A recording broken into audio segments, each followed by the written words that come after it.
नमस्कार मु इप्सिता आज पुणी थे आपण गोटे नुआ रेसिपी नहीं पड़े जदि आपण मैंने पर्यंत मो चैनल टी सब्सक्राइब करना तेज सब्सक्राइब निहाती कर दिंतु रेसिपी गुड़िक भल लगुले लाइक कमेंट शेयर निश्चय करूँ। एबे चलतु डेरी न कर स्टार्ट करबा आज रेसिपी। घरे थिबा 3 रु 4टी सामग्री को यूज करिकी आपण माने मध्य घरे टेस्टी टेस्टी गुलाब जामुन बनै परिबे। एकदम दुकान भलिया बनिबो एवं खाइबाकू मध्य सुपर सॉफ्ट एवं स्पंजी रहिबो। एवं गुलाब जामुन बनैबा एते सहज कि जो माने मोटे भी रोसई जानि नांदी से माने मध्य अति सहज उपाय रे गुलाब जामुन प्रस्तुत करि परिबे। सो गुलाब जामुन प्रस्तुत करिबा पई मु एठी फास्ट गोटे कप फुल फैट मिल्क नेइची, गोटे कप अमूल पाउडर नेइची, 2टी बड़ चामच सुजी ऐड करूची, भल फ्लेवर आसीबा पई ऐड करूची इलायची पाउडर एवं गोटे बड़ चामच घिओ। ए टाइम पर्यंत मु गैस रो फ्लेम टी को ऑन ही करिनी, गरम हे जिबा द्वारा एगुडी भल से मिक्स हे न थाए सेतिपई ए ठंडा थिबा समय रे एगुडी को भल भाबरे मिक्स करि नउची। मु जे क्वांटिटी अनुसार अमूल पाउडर एवं मिल्क नेइची एथिरे आपण माने 20 रु 25 टी गुलाब जामुन आराम से बनै परिबे। आपण जदि बेसी किबा कम बनेबाकू चाहउचंती तेबे यार क्वांटिटी मध्य कम किबा बेसी करि परिबे। देखंतु सबु जिनस गुड़िक भल भाव मिक्स हो साराणी। एई टाइम रे गैस रो फ्लेम टी को मीडियम फ्लेम रे रखिबे एवं या को कंटिन्यूअसली घांटिबे। टिके पेशेंसली 5 रु 10 मिनिट पर्यंत एई भली भाव रे घांटुथिबे।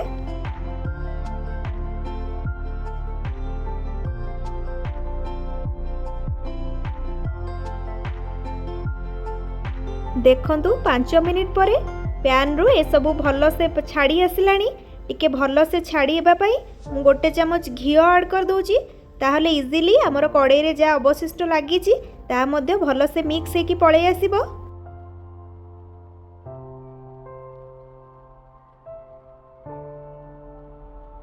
एबे मिक्सचर टी को मु गोटे प्लेट को बाहर करि नउची। आमे किछि समय पर्यंत ठंडा हबा पई याको छाड़ी दबा।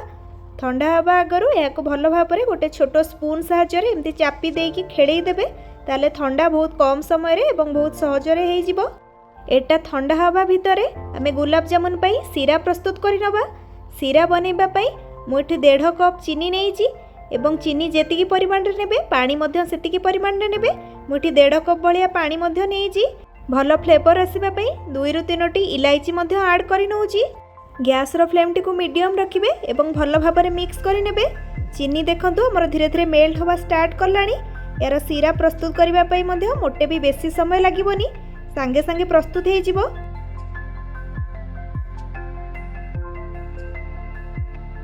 एबे देखंतु चीनीटी भल भाबरे मिक्स हेकी बॉयल होबा स्टार्ट हेची।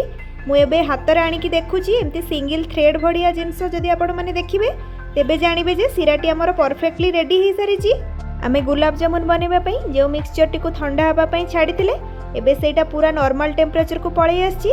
मु आउ टिके हाथ रे देखि दउची, देखंतु हाथ रे टिके लागुची सेति पई मु 2 चामच मैदा एवं गोटे चामच बेकिंग पाउडर देकी याको भल भाबरे मिक्स करि नउची। गुलाब जामुन बनेबा टाइम रे आपण माने बेकिंग पाउडर जेमती हेले देबे, बेकिंग सोडा ऐड करिवेनी।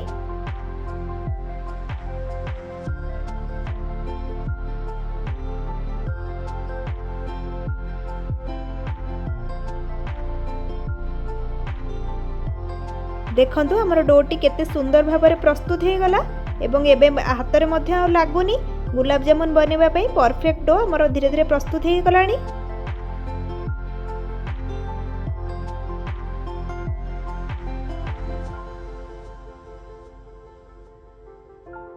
एबे डोटी रु बड़ बड़ साइज रो 4टी गुळा मु बाहर करि नउची, ताले हमको छोट छोट बॉल्स बनेबा पई इजी हबो।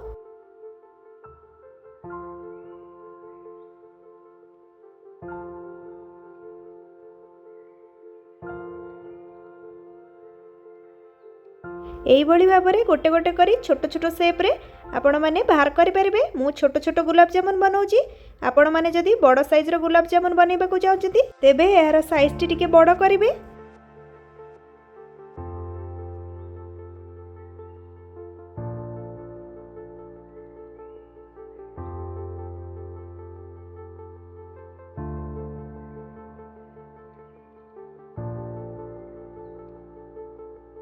देखंतु छोट छोट साइज रो मु सब बॉल्स गुडी को रेडी कर नेइची। एबे दुईटी हाथ साहाय्य रे याको परफेक्ट शेप दउची ताले गुलाब जामुनटी हमर परफेक्ट पूरा रेस्टोरेंट स्टाइल रो बनिकी प्रस्तुत हबो। पूरा हल्का भाबरे दुईटी हाथ साहाय्य रे एही भली भाबरे गोल गोल करि देबे जेमिति कि फ्राई करबा समय रे गुडीको फाटिबनी।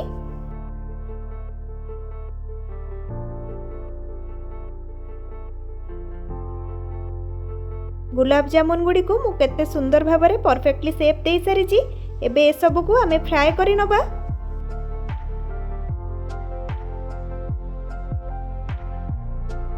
पैन रे बसई देछि ऑयल टी अल्प गरम करिवे, बेसी गरम करिवेनी। गैस रो फ्लेम टी को लो रखिबे एवं 3 रु 4 मिनिट गरम हवा परे मु सबु गुलाब जामुन रो बॉल्स गुडी को एका संगरे तेल रे ऐड करि नउची।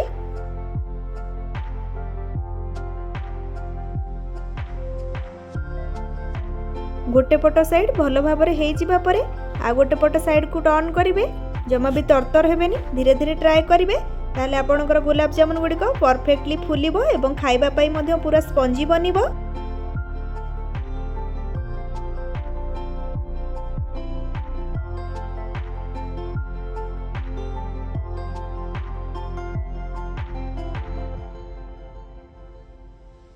गोटे पट साइड हो सारा मु आ गोटे पट को सब टर्न कर नौची। एमती गोल्डन ब्राउन कलर आसवा पर्यंत आपण मैंने भल भाव में फ्राए करेंगे एवं गैस रो फ्लेम टी को पूरा लो टू मीडियम रखिकी फ्राए करेंगे। बेसी हाई करेंगे, हाई कले बाहर टी पोड़ी जीवो, भीतर टी कंचा रही जमा भी खाइबा पाई भल लागिबनी।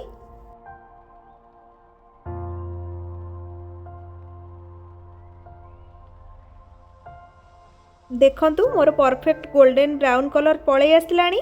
एबे मु गोटे पात्र को याकू बाहर करि नेबी एवं बाहर करिबा परे संगे संगे आपण माने सिरा रे पकई देबे। सिराटी जदि ठंडा हो जाइथिबो तो आपण माने आउथरे टिके बॉयल करि नेबे। गरम सिरा रे पड़िले संगे संगे गुलाब जामुन टी प्रस्तुत हो जिवो। मोर सिराटी टिके ठंडा हो जाइतिला। मु एबे आउथरे गैस रो फ्लेम टी को ऑन करिकी टिके गोटे बॉयल आसीबा पर्यंत वेट करि नउची।